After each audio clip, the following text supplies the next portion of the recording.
Assalamualaikum warahmatullahi wabarakatuh. Islam Viral kembali ke hadapan Anda untuk berbagi info Islami, semoga menginspirasi. Sebelum lanjut, mari bersama tebar syiar Islam dengan klik tombol subscribe, like, share, dan nyalakan lonceng notifikasi. Naga merupakan hewan yang paling terkenal di dunia. Saking terkenalnya makhluk yang dianggap mitos ini, sehingga seluruh dunia memiliki legendanya masing-masing tentang naga. Sebagai contoh, di Eropa naga selalu digambarkan sebagai makhluk yang jahat. Namun beda halnya bagi masyarakat Cina, mereka melambangkan naga sebagai kekuatan dan kekuasaan. Bahkan, begitu besarnya penghormatan bangsa Cina kepada makhluk ini sehingga kaisar-kaisar yang gagah perkasa dengan bangga mengenakan gambar naga sebagai simbol mereka. Bisa dikatakan, bangsa Cina menjadi pemuja naga. Hewan satu ini sepertinya tak hanya terkenal di dunia nyata. Bahkan, di alam gaib ular naga juga dikisahkan memiliki kedudukan istimewa. Dulu ia berada di surga, dan kini ia berada di istana iblis. Disebutkan, naga dulunya adalah makhluk yang bebas berada di surga. Pada masa itu naga memiliki kaki dan dapat keluar masuk surga dengan bebasnya, namun setelah naga mendurhaka kepada Sang Maha Pencipta dan menjadi pengikut iblis, maka ia terusir dari surga. Ada yang turun ke bumi menjadi makhluk melata yang dihilangkan kakinya oleh Allah Subhanahu wa Ta'ala, dan ada juga yang masih memiliki kekuatan dan menjadi penjaga istana iblis. Diriwayatkan dari Aswudi, dari Abi Malik, dari Abi Sholih, dari Ibnu Abbas, dan dari Murrah Al-Hamdani, dari Ibnu Mas'ud dan dari banyak sahabat Nabi Muhammad Shallallahu Alaihi Wasallam lainnya, berkata bahwa ketika Allah Subhanahu wa Ta'ala berfirman kepada Nabi Adam alaihi salam, "Tinggallah kamu dan istrimu di surga. Makanlah darinya yang bermanfaat lagi baik sekehendak kamu berdua.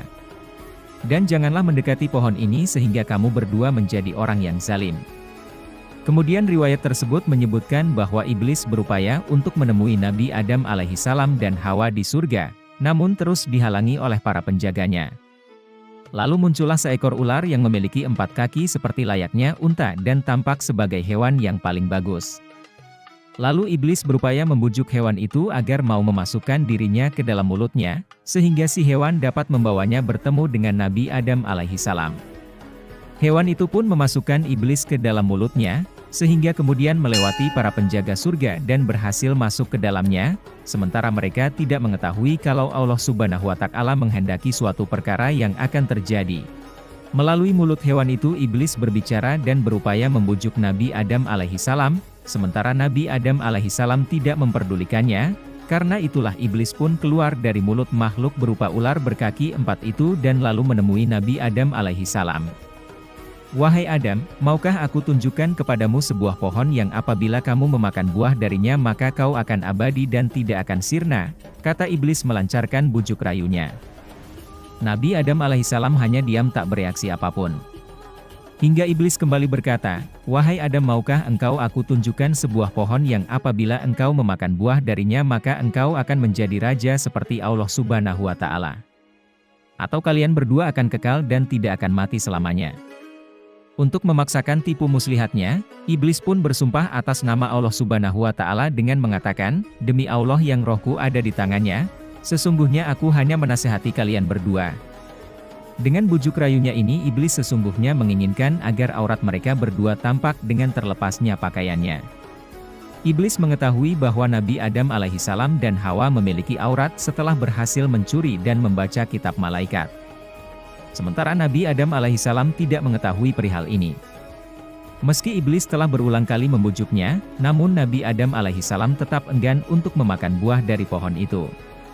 Akan tetapi berbeda halnya dengan Hawa, ia mendekati pohon itu dan memakan buahnya. Setelah itu kemudian Hawa berkata kepada Nabi Adam alaihissalam, "Wahai Adam, makanlah. Sesungguhnya aku telah memakannya dan tidak terjadi apa-apa padaku." Nabi Adam alaihissalam tak berdaya menolak ajakan Hawa.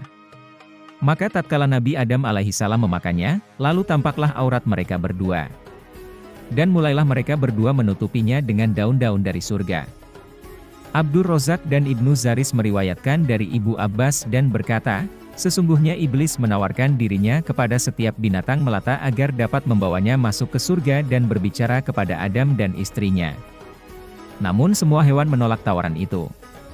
Lalu ia berkata kepada ular, "Aku akan melindungi dirimu dari gangguan Adam, dan engkau ada dalam jaminanku jika engkau memasukkan aku ke dalam surga." Selanjutnya diriwayatkan, maka ular itu membawa iblis di antara dua taringnya, lalu masuk ke dalam surga. Ketika itu ular masih berjalan dengan 4 kakinya. Di akhir peristiwa ini kemudian Allah Subhanahu wa Ta'ala menjadikannya berjalan di atas perutnya.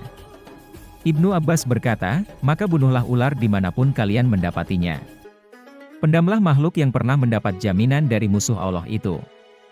Ular naga disebutkan menjadi makhluk penjaga istana iblis. Laknatullah ini memberikan kedudukan khusus kepada bangsa ular karena jasanya di langit, yang telah berhasil membantunya untuk bisa mengeluarkan Nabi Adam alaihissalam dan Hawa dari surga.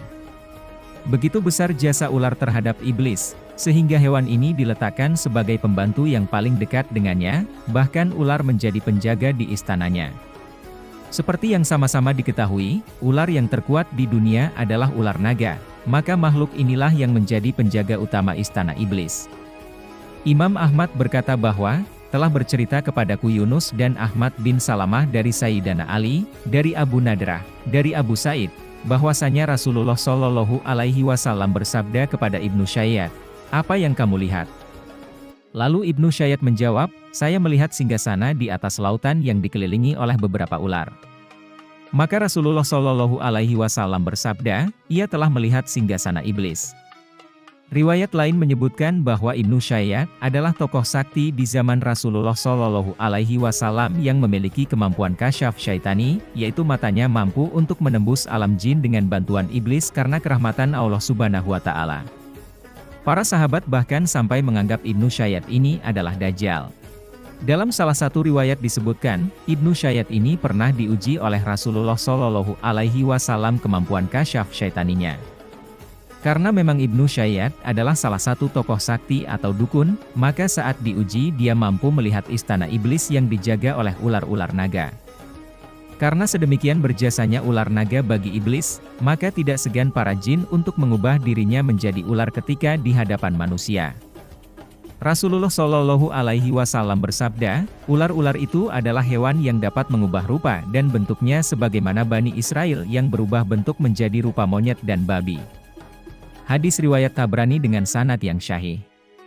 Sementara itu, dalam kepercayaan agama Hindu ada figur dewa bernama Shiva yang memiliki hodam berupa ular.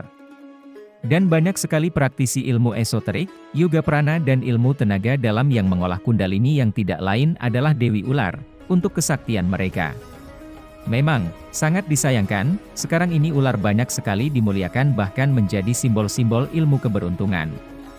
Bahkan, gambar-gambar ular naga banyak dipajang di rumah, di keramik, dijadikan merek dagangan, padahal ular naga adalah termasuk salah satu makhluk yang sudah dikutuk Allah Subhanahu wa Ta'ala. Wallahu a'lam bishawab. Assalamualaikum warahmatullahi wabarakatuh.